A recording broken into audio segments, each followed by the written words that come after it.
How to save and download Instagram messages. Hi everyone, welcome to the channel. This is Rose and without further ado, let's begin. First, we will launch Instagram app on your device.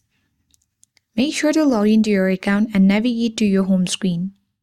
Once done, tap profile icon at bottom right.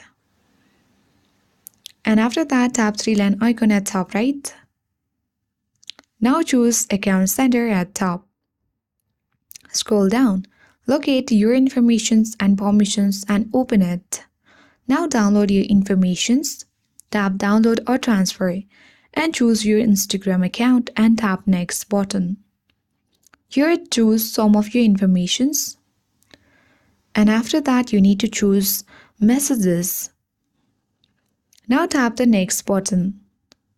Choose download device and add your email address.